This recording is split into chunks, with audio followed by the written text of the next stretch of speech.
Hello दोस्तों, कैसे आप सब? केम छो? आप सभी का स्वागत करती हूँ मैं, Sanam Patel. Praise the lord. चलिए शुरू करते हैं हमारी आत्मिक जर्नी सकारात्मक बातों के साथ। आज हम बात करेंगे सही रास्ते पे चलना क्या होता है, staying on the right path क्या है। क्या हम वाकई में हमारी वॉक राइट है? क्या हम सही जगह पे है? क्या हम सही चाल चल रहे, चाल चलन हमारा सही है? जैसे वचन हमें समझाना चाहता है, इब्रानी अध्याय 3 का वचन 12 से 15। हे भाइयों, चौकस रहो कि तुम में ऐसा बुरा और अविश्वासी मन ना हो जो जीवते परमेश्वर से दूर हट जाए। वरन जिस दिन तक आज का दिन कहा जाता है, हर दिन एक दूसरे को समझाते रहो। ऐसा ना हो कि तुम में से कोई जन पाप के छल में आके कठोर हो जाए, क्योंकि हम मसीह के भागी हुए हैं। यदि हम अपने प्रथम भरोसे पे अंत तक दृढ़ता से स्थिर रहे, जैसा कहा जाता है कि यदि आज तुम उसका शब्द सुनो तो अपने मन को कठोर ना करो, जैसा कि क्रोध के दिलाने के समय किया था। वचन हमें बहुत स्पष्ट बताता है, क्लियर बताता है कि हमें विश्वास में सावधान रहना है, अलर्ट रहना है, अविश्वासी नहीं बनना है, जीवते परमेश्वर से दूर नहीं हटना है, नहीं भागना है, धोखा नहीं खाना है, पाप से घिरा हुआ जीवन नहीं जीना है। अविश्वासी हृदय से बचने का मतलब क्या है? मतलब है कि हर एक चीज जो परमेश्वर से दूर करती है हमें, उसको छोड़ दो, उससे दूर रहो।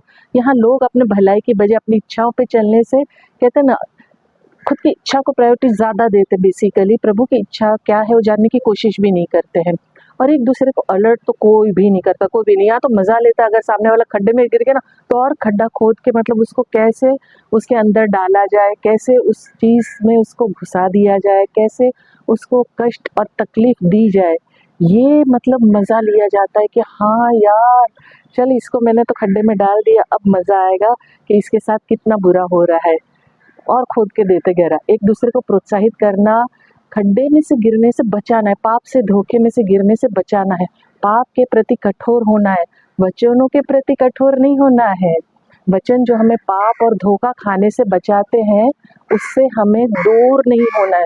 परमेश्वर से दूर ले जा सकती है सारी चीजें इस संसार में मौजूद है, अगर हम नहीं करते, एक दूसरे के प्रति हम वफादारी नहीं निभाते, एक दूसरे का हम ध्यान नहीं देते हैं, तो ये सारी चेतावनियां जो है ना, अलर्टनेस दी है जो परमेश्वर की ओर से, हमें विद्रोही नहीं बनना है, हमें रिबेलियस नहीं बनना है, हमें अधीन रहना है परमेश्वर के।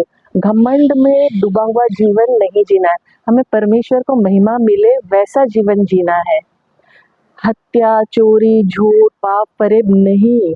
इन लोगों ने परमेश्वर पर विश्वास नहीं किया था। परमेश्वर के अद्भुत कार्य देखने के बाद भी, मिस्र से निकलने के बाद की बात है कि हर कदम उनके साथ थे, फिर भी अविश्वासी बने रहे। पाप के छल में जब इंसान फंसता है ना, तो कठोर हो जाता है। आप देखिए, जितना भी पुराना पास्ट उठा के देख लीजिए, इतिहास उठा के देख लीजिए, जहाँ इंसान कठोर कब बनता है? जबकि उसको कोई पावर चाहिए होता है, जब उसे कहते हैं ना, कुछ कहते हैं ना, दबाव डालना हो, सबसे सर्वश्रेष्ठ मानना हो, तब जाके वो सारे पावर पाने के चक्कर में कठोर बनता है और पाप में डूब जाता है, पूरी तरह रम जाता है। परमेश्वर की महिमा को देखते हुए भी उनके साथ बन नहीं पाता है, परमेश्वर के साथ जुड़ नहीं पाता है। वैसे ही मिस्र के लोगों ने किया था, नहीं जुड़ पाए थे परमेश्वर के साथ, जबकि परमेश्वर उनके साथ साथ चल रहा था, उसे कोसते रहते थे। जो मसीह में है ना, विश्वास करेगा ना, वो अपने पापों से फिरेगा और सच्चे हृदय से पश्चाताप करेगा।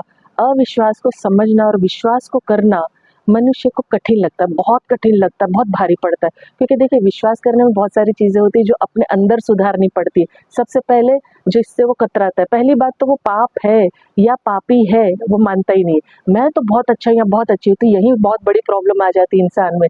जो मसीह में विश्वास करेगा वो अपने पापों से फिरेगा और सच्चे हृदय से पश्चाताप करेगा।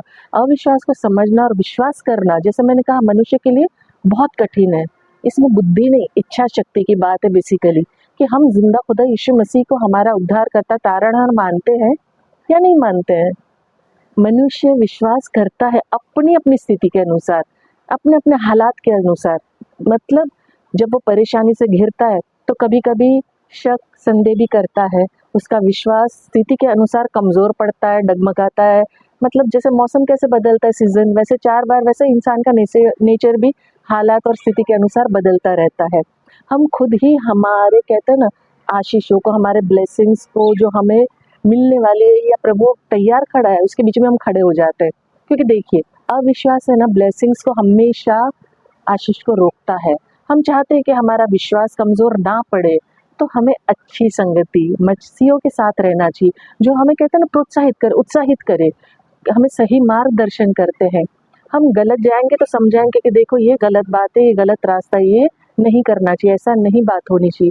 देखिए क्या होता है ना, बुरा बोलना, बहुत आलोचना करना इजी, लेकिन परमेश्वर में प्रोत्साहित करना आसान बात नहीं होती है।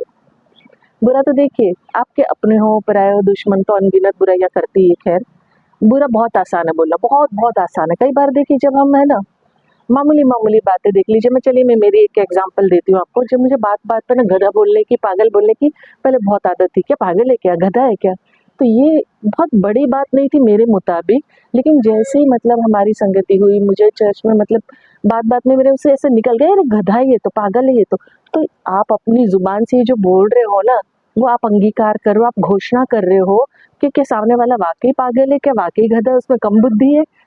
तो ये ब्लेसिंग्स देने की जगह मैं कर्ज दे रही हूँ। मुझे समझ में नहीं आई थी उस वक्त, लेकिन ये बात बहुत मामूली लगेगी आपको, मुझे भी लगती थी। लेकिन जब आप अच्छी संगति में होते हो तो आपकी जो भाषा है, एक छोटी सी एग्जाम्पल मैंने आपको दी, तो ये दुनिया में तो अभद्र भाषाओं का तो थोक भरा हुआ है, भंडार है गाली गलौज का, निंदा से लेके बैक बिचिंग से लेके बहुत सी चीजें। तो आप सोचिए जब सच्ची संगति में होंगे, अच्छी संगति में होंगे, तो आपको वहां पर अलर्ट किया जाएगा कि ये गलत है, ये गलत बात है, ऐसी बात करना हमें शोभा नहीं देता है। हमारी जुबान को ब्लेसिंग्स के लिए इस्तेमाल करना है। हमें कहते हैं पाप का धोखा जब हम खाते हैं तो कठोर बन जाते हैं, पाप हमें कठोर बना देता है, बहुत सिंपल है, और सत्य से दूर कर देता है। जो कोई भी तुम्हें अपने आप पर ध्यान देने के लिए कहता है ना, वो नहीं चाहेगा कि तुम सिर्फ अपने लिए, अपने स्वार्थी चिंता अभिलाषाओं में डूब जाओ। कहीं ऐसा ना हो कि तुम कैन की तरह बन जाओ। कैन और एबल थे ना, जिसने खुद प्रभु से कहने की हिम्मत की कि क्या मैं अपने भाई का रखवाला हूँ। उत्पत्ति 4 अध्याय और 9 में कहा था उसने, क्या मैं मेरे भाई का रखवाला हूँ क्या। आदम और हवा के 2 बेटे थे, कैन और किसान था और हाबिल पशुपालन करता था। दोनों परमेश्वर को भेंट चढ़ाते थे। कैन अपनी फसल से कुछ कहते ना सब्जियां चुनी भेंट चढ़ाने के लिए ले आया था, और हाबिल ने अपने पशु में से सबसे उत्तम वाला लेकर आया। जो कैन का उत्तर था ना, वो साफ बताता है कि उसे अपने भाई की कोई चिंता थी ही नहीं। जब हम मसीह में होते हैं ना, तो हमें परमेश्वर की हर वचन को सीरियसली लेना चाहिए, गंभीरता से लेना चाहिए, और सीरियसली लेना 100% चाहिए। जो भी हमारे आसपास परिवार, दोस्त, हमारी कलीसिया के लोग, हमारी सोसाइटी, हमारे काम की जगह, हमारे अपने पराये कोई भी, उन्हें हमें प्रेम, दया, उदारता, सुरक्षा की भावना जाहिर करनी चाहिए, प्रकट करनी चाहिए। ना कि उन मिस्र की तरह कुड़कुड़ाहट में, जिन्हें परमेश्वर ने बचाया, उसके बावजूद उन्होंने खुद अपने उद्धार को मुसीबत में डाल दिया, डिफिकल्टी में डाल दिया था। कुड़कुड़ाना, कंप्लेंट्स करना, अविश्वास करना। हम कहते हैं ना हम विश्वासी हैं, हम यीशु मसीह को जानते हैं, मानते हैं, वचन भी पढ़ते, चर्च भी जाते हैं, बाइबल पढ़ते, बपतिस्मा भी लिया हुआ है, मगर हमारा हृदय, ये जो मन है ना, सबसे अधिक धोखा देने वाला है। कई बार कठोर बातें हम कर जाते हैं, हम हृदय में पाप लेके, छल कपट लेके परमेश्वर को कहते हैं ना परखने लगते हैं। हम दिखाते कि हम विश्वासी हैं, हम प्रभु को मानते हैं, हम तो प्रभु का बहुत भय रखते हैं। ईर्ष्या, जलन, गॉसिप, बैक बिचिंग, एंगर, ये सब भर भर के हमारे अंदर होता है। हम वचनों पर चलने की बात करते हैं, पर चलने की कोशिश नहीं करते हैं, और प्रार्थना करते कि प्रभु मेरा हृदय, मन उन लोगों से दूर भागता है जो हमारी बात से सहमत नहीं होता, और हम प्रभु से मांगते रहते कि मुझे सब चाहिए। मुसीबत के समय हम सहायता करने के बजाय दूर भाग जाते, और ये दुनिया का नियम है, जहाँ उसे कोई फायदा नहीं है ना, वो कभी मदद नहीं करता है, कभी नहीं। ये बहुत बुरी बात है, अच्छी बात बिल्कुल भी नहीं है। मैंने तो पर्सनली एक्सपीरियंस किया है। यहेजकेल 36 में कहा है ना कि मैं तुम्हें नया मन दूंगा और तुम्हारे भीतर नई आत्मा उत्पन्न करूंगा, और तुम्हारी देह में से पत्थर का हृदय निकाल के तुमको मांस का हृदय दूंगा, और मैं अपना आत्मा तुम्हारे भीतर देकर ऐसा करूंगा कि तुम मेरी विधियों पर चलोगे और मेरे नियमों को मान कर उसके अनुसार करोगे। यहेजकेल 36 का 26 और 27 मैंने पढ़ा। आपको अगर लगता है कि आपका मन कठोर हो रहा है, या कहते हैं ना मतलब किसी के दुख से दुख नहीं हो रहा है, दुख को देख के आपको फर्क नहीं पड़ रहा है, मजा आ रहा है, परमेश्वर से दूर भाग रहा है आपका मन, सतर्क हो जाओ, अलर्ट हो जाओ भाई। इस वचन का मनन करो, परमेश्वर से मांगो कि उन मिस्रियों की तरह हम अपने आशीषों से वंचित ना रह जाए, हमारा विश्वास परमेश्वर में दृढ़ हो जाए। अपने अंदर शंका परमेश्वर के लिए कभी भी मत लाओ। हम खुद को धोखा ना दे, दूसरों को तो देते ही खुद को ना दे।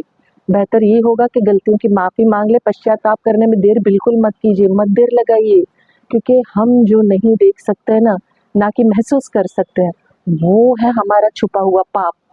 जैसे जैसे आपका हृदय कठोर होता जाता है ना, आपको पाप पाप नहीं लगता है, आपके अंदर से ना संवेदनशीलता निकल जाती है, आपको सब नॉर्मल लगता है। मतलब आप इस माया जाल में फंस कर यीशु मसीह से और अधिक दूर हो जाते हो, और आपका आध्यात्मिक शारीरिक जीवन हर दिन खतरों से खेलता है। अच्छी शुरुआत करना ही काफ़ी नहीं होता है, अच्छा अंत होना ज़रूरी है। ये हमेशा याद रखो कि भाई शुरुआत तो हमने की, प्रभु को जान लिया, मान लिया, हमने बैप्टाइज भी हो गए, वचन भी पढ़ रहे, लेकिन हमारा अंत क्या है? क्या हम थ्रू आउट बने हुए मसीह में? जो विद्रोह करते हैं वो सभी लोग, जैसे मिस्रियों ने मूसा के नेतृत्व में किया, 40 वर्ष तक जंगलों में भटकते रहे वो लोग, खुद के अविश्वास के और कठोरता के कारण, और कितनों ने तो प्रॉमिस लैंड देखा भी नहीं है, जिसकी प्रभु ने उनको वादा किया था, ब्लेसिंग दी थी, उन्होंने खुद ही उस ब्लेसिंग से बीच में आके खड़े हो गए, उनकी लाशें पड़ी रही, वादे के देश तक वो पहुंचे ही नहीं। बहुत ही स्पष्ट है कि हमें बुराई से दूर रहना है, अविश्वासी मन नहीं रखना है, पाप छल कपट से दूर रहना है। जो हमारे हृदय को कठोर बना देता है, उस कठोरता से हमें पाप भरे जीवन से भागना है, दूर रहना है, हमें मसीह में दृढ़ रहना है, हर स्थिति में परमेश्वर में बना रहना है, उसके अधीन रहना है, उसके आज्ञाकारिता में रहना है। तब हम हमारी ब्लेसिंग्स को रोकेंगे नहीं और हम हमारी ब्लेसिंग्स को पा लेंगे, हासिल कर लेंगे। ये है सही पाथ, ये है सही राइट पाथ, राइट। और आखिर में जैसे मैं अंत में कहती हूँ कि मैं हमेशा चाहती हूँ कि आप खुश रहें, अपनों को खुश रखें और हमेशा मुस्कुराते रहें। शालोम, शांति और सलाम आपके नाम।